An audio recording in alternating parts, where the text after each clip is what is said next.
are you talking about? The plate is like this big. Hello, softball world. Hello. We're here. Well, Chez is not here. No, Chez is not here. It's just Allie's me. here. I'm in my quarantine. Which this is a better combo anyways. Oh no, look, we have there she is. Need to quit. Oh, hey, Chez. There she is. We have Quit. Chez and Cori Kennedy from their quarantines. Allie and I are still we're practicing From the quarantine. we're practicing social distancing. Yeah, look. So we're not touching.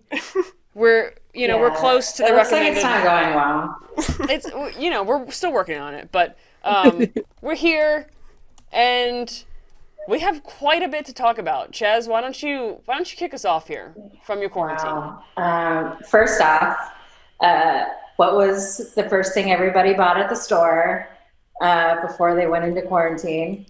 So, unlike the people who Really keep important buying the stuff. toilet paper, I really don't understand with the toilet paper. Like, I go buy a bidet. I'm not sure, but I recently found. So I'm gluten free. Triggers my migraines. But I recently found gluten-free chicken nuggets, and they've changed my life. Oh. They've changed my life. Another one of my coworkers, we eat them, and we like give each other a look like, hey, it's chicken nugget day. So I got an enormous bag of gluten-free chicken nuggets, and I'm super proud of it. Well, I had some today. That was my lunch today.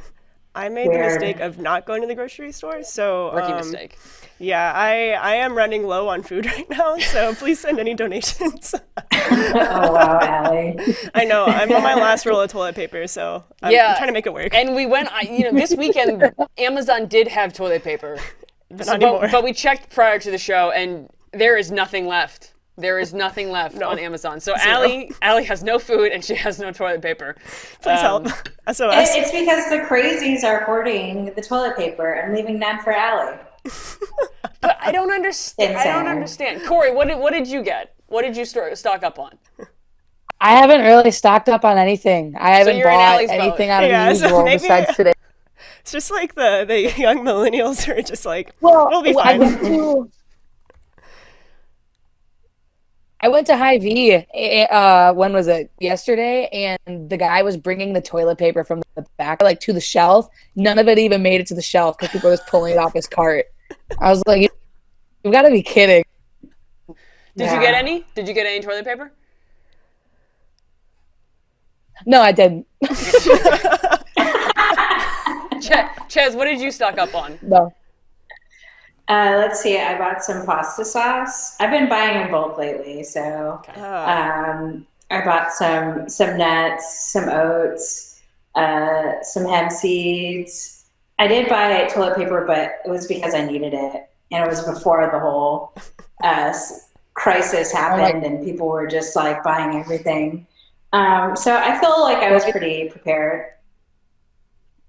When we talk about buying in bulk, my grandma Kennedy, she will buy, because she always says Quick Trip has great deals on butter. That's a gas station. And she buys butter every time she goes. This woman has 36 pounds of butter in her freezer. She's not worried. Yeah. Yeah, Yeah, there's no Your shortage whole there. family's set. Yeah. Butter and toilet paper. Take That's all you that. need right now. Take that coronavirus. No, all you need. Linda's got it. Okay, we're not just talking about hoarding. Although Yeah. this is we could do a whole show on this. This would be fun. Exactly. I know. We can think about strategy. Yeah. What time of day did you go? What aisles did you go? Right. Like, there's What a are the most strategy versatile? to. What are the most versatile items to Oh, get? what route? Yeah. What route did you take? What size cart did you go with, the big one or the smaller one that you can? No, you easily have to. You maneuver? have to small go. one. You have to go with the small Yeah, one so you're small one. nimble. Like you can't Yeah. be that big basket isn't going to do you any good. You also have to check if When it's got you- good wheels, too, because you don't want one with a wobble Yeah. wheel. Great the point. wheels. The Great wheels are really point. important. When you see a blocked aisle, do you confront it or do you just like totally Let's go. say F it? This is wild. This could literally be the whole Yeah. show. We digress. Anyway, we're actually going to talk You'll about find something. this in our training section of FloSoftball. Chez is stuck on this. Just blow softball survival kit. Yeah, Survival kit. exactly, 100%. Okay, all right. Go on, Sarah. This is why I'm hosting the show today, Ches. Because they knew you were just going to go on a hoarding detour. It's fascinating. Can't help it. Maybe next week we can talk. It was a pretty crazy timeline. I think I'd say so. It was from the time the first announcement came, which was March 11th, and the NCAA was like, we're going to do limiting attendance at events. And then boom, the very next day, it was like all spring and winter championships are canceled. Like in a day, it went from, oh, we're going to do this without a crowd to we're all done. And then once that announcement came, every single conference was following suit, whether it was the 13th or the 14th. And by Friday, there were no sports. So there was just no live sports. Crazy. Besides the spring games, they carried on for the weekend. So I don't know. Yeah, congratulations, spring games. Ches, what do you make of the timeline? Like, what are your thoughts? I think initially, it's not an understatement. It was an absolute shock to everybody across the country. And it definitely rocked the softball community, not only the softball community. I mean, the NBA canceled their season. So I think when we saw that on Wednesday, in my mind, the NCAA taking these measures to stop the spread of the coronavirus wasn't a big surprise. I think it's just a lot to swallow in a short amount of time. I mean, could you put yourself in the shoes of some of these athletes that have traveled to some of these preseason tournaments and literally they're about to start a game and they get the news that their season is over? I can't even begin to imagine what that news does to not only the players, but the coach that has to deliver the news. No coach has ever experienced something like that in their entire lifetime. So a lot of emotions from across the board, and it could seem unfair to a lot of people, but what we've seen from the top down is just a trickling effect of seasons being suspended, seasons being canceled. But I think the NCAA and our government are not taking this lightly, and they're looking out for the greater health of everyone and trying to keep everybody safe. Yeah, I mean, we're in unprecedented territory. This is anybody who is alive today has not experienced something like this. I think the closest in my lifetime that I'm hearing about this is H1N1 10 years ago, but nothing this magnitude was closed. Nothing. So this is, like you said, it's brand new territory for coaches having to relay this to their athletes, for athletes needing to experience this, for athletes trying to figure out, am I gonna redshirt and do another year, right? Or am I gonna graduate? And but I think when we're talking about the timeline, I was at my bowling league Wednesday night watching the news break about the NBA, and I think I first realized this was serious when South by Southwest, a local festival in Austin, it's global, it pulls in thousands of people every year, was canceled. But then when I saw the NBA cancel, I was like, this is just going to be a cascading effect. Right. We're just going to keep, it's just going to be one thing after another. And Ches, to your point, like just the truncated timeline that this all happened, I think that's why it's so hard for people to swallow, because in a matter of 2 days, we went from having a normal-ish sports season to absolutely having no live sports whatsoever, for the most part. So I don't know, Allie, if you saw things online, or Cori, you were at the spring games for a large portion of the event. I don't know if you guys heard or saw things happening on social or on site. Right. I know for me, I saw a lot of heartbroken seniors, that's for sure. And even just athletes in general, at least student athletes, this is what they work towards, especially a championship. Everyone wants to go to the World Series. But yeah, I just saw a lot of heartbroken athletes, and honestly, it was hard, scrolling through Twitter and seeing, all these posts. It was just, like, what's next? Like, what happens, And so I saw a lot of that, and a lot of conversation about, NCAA. And I think a lot of people thought that NCAA just, like, jumped the gun regarding it. So a lot of conversations around it, that's for sure. Cori, did you see anything Cori, in spring games? I felt you're most pretty bad active. for. No, I think the part that is just the worst is the athletes that for the winter sports that were already they showed up to their national tournament. By the way, it's canceled. Like that's just like to get all the way there and then to have to cancel. Like I'd be a wreck. But no, with the spring games, like I think one of the saddest videos I saw was from Winona State. Their group of like 5 seniors, they all just like walked off the phone. Oh my gosh, this is just. But no, social media has been whack. It's been crazy. It's been a lot of. You see, it's either one or the other. People are like, oh, much like these athletes, or it's people like the amount of times I GIF of like really people are dying. I'm like, oh my gosh, I'm gonna go crazy. I'm gonna go crazy. But there's a lot. Yeah, can you kind of elaborate on what you saw? Like, what was the context behind that? So it was a lot of people that were really upset about people tweeting about the NCAA and might have affected them because they're like, it's just sports, blah, blah, blah. And there seemed to be a ton of arguing on social media that like, how can you care? Like, because even people, they accuse me, they're like, oh, clearly you don't care about the public health, blah, blah, blah. And I was like, that's not, like, can still be upset about one thing, but still have the same concerns, about, public health. I mean, I just think that social media just has that, what I want, like culture. I don't know why it is, but like, even when you relate back to when, the day Kobe Bryant died, and then you had the Grammys on the same night. I mean, artists that like celebrated winning a Grammy, people on social media just attacked them because they're like, oh, are you glad that Kobe died? Why are you celebrating? It's like, well, yeah, I'm sad about that, but I also just won a Grammy. Like, it just seems like a lot. That's what I'm trying to explain. Yeah. Yeah, there's an enormous mix of emotions that's happening right now, right?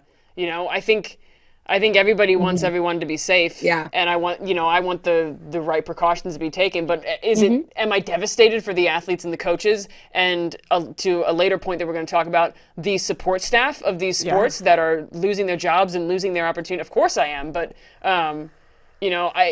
to the point Chez made, I don't think this is an overreaction by the NCAA by any stretch of the imagination.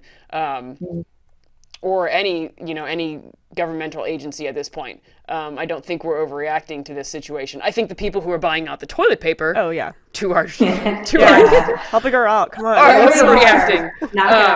Knock it off.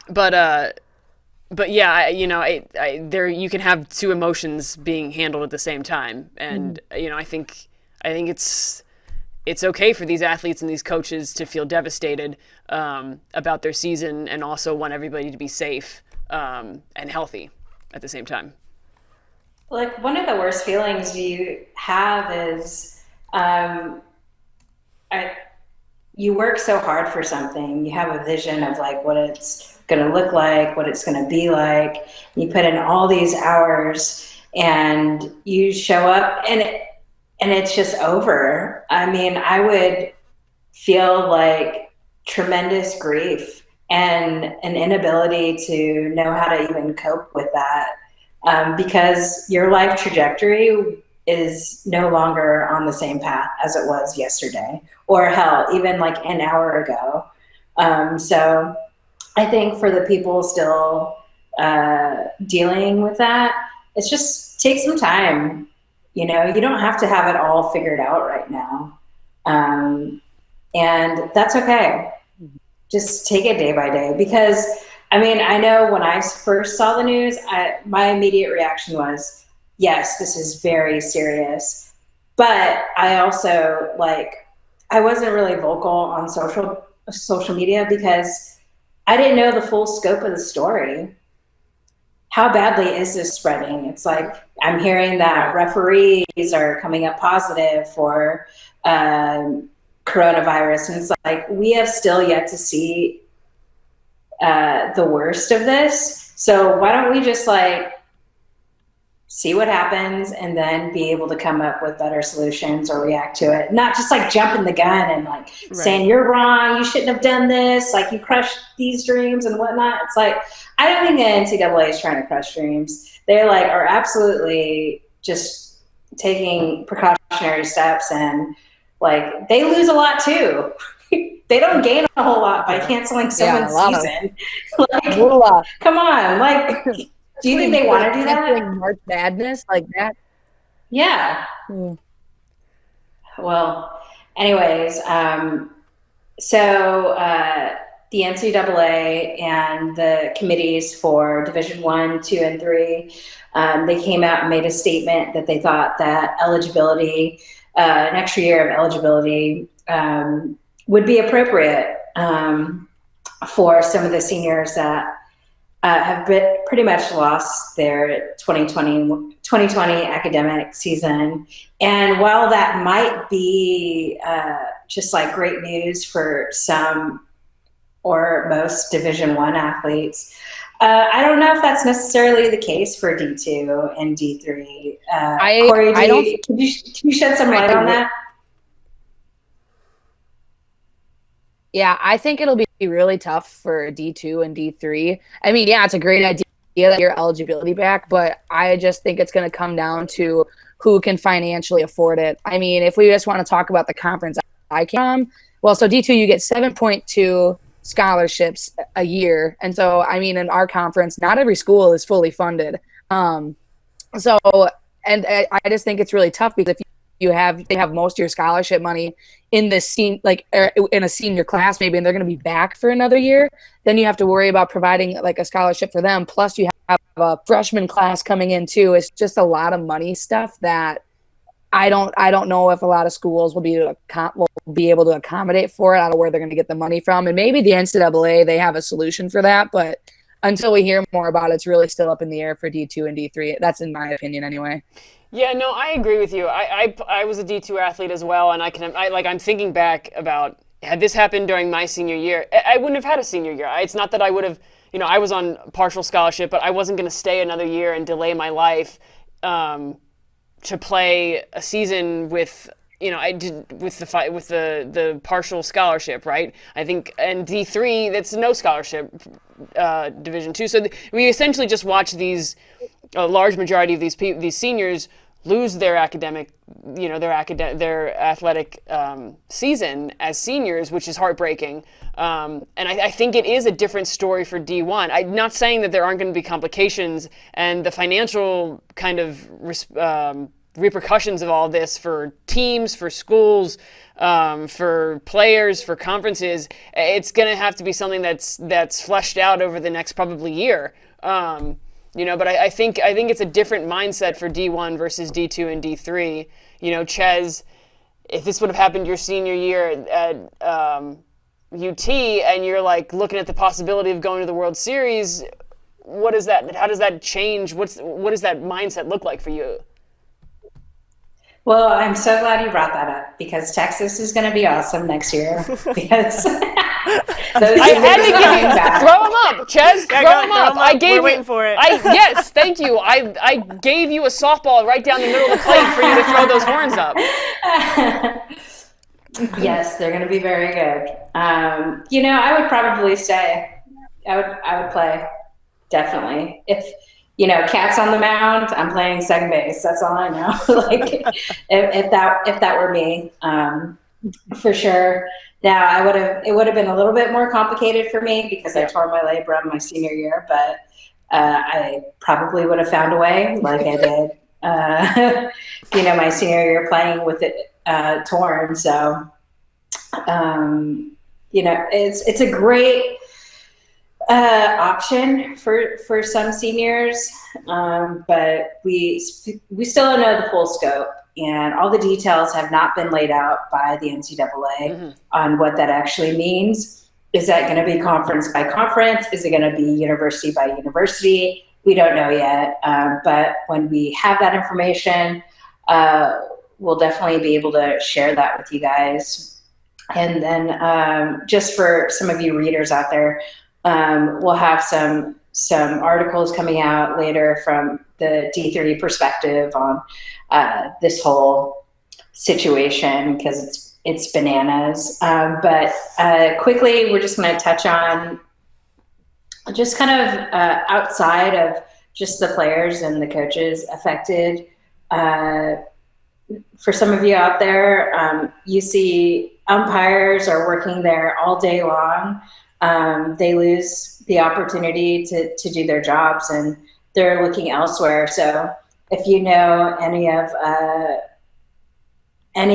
umpires out there, be sure to reach out to them and let them know that you're willing to help them out any way you can. And just, think outside of your own quarantine on the many other people that are affected by this, the vendors that are working some of these tournaments, that are working at those stadiums, those arenas. We don't tend to think about those people, but we're all family. They all make this whole thing work. So be sure to let those people know that you appreciate them and that you're willing to help them. Yeah, when you think about it, umpires who are, like you said, essentially they're out of jobs right now. It's very similar to the staff that work in basketball arenas and not football stadiums, but baseball stadiums right now who, they just lost their job, right? Because there's nothing going on. So again, to Chez's point, like, think outside your quarantine. If you stockpiled toilet paper, perhaps, find somebody to give some to that doesn't have any, like Allie. Allie. But no, it's a really great point. Everybody's thinking about athletes, everybody's thinking about coaches and programs and conferences, and as they should be with this. But you're also thinking about like the support staff that puts this on, and umpires are right on the front line as well as vendors. So it's hitting everybody. I don't think anybody is not being touched by this, whether it's health-wise or financial or any kind of emotional, any kind of impact there in between. So and we don't know what to expect. But kind of like Chess said, and just one last thing. We're also seeing the trickle-down effect to the high school and youth levels. So it's really pushing everything further out. I'm just seeing notifications on qualifiers being postponed. So like, what does that mean for some of these nationals or state tournaments? We've put a hold on our high school rankings because some states are shutting down, and we didn't think it was fair to continue doing those rankings when, everyone's not able to play. So I think it's the world telling us right now to stop what we're doing, be with each other, but within good social distancing. social distancing. We're practicing. Yeah. Just be smart, wash your damn hands. But quickly, what's coming down the pipeline for Flo? We've got really excited about this, y'all. Allie's seen it, but we did a short documentary on Team Mexico and their journey through the North American qualifier and what they're doing to ramp up for the 2020 Olympics.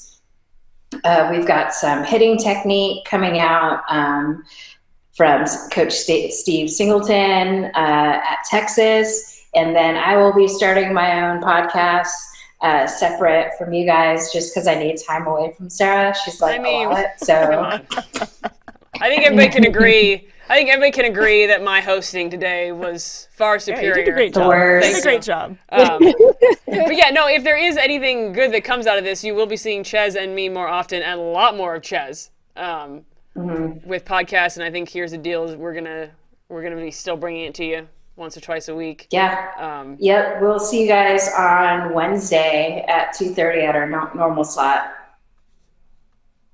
All right, y'all. Stay safe. Stay safe. You'll be hearing from us.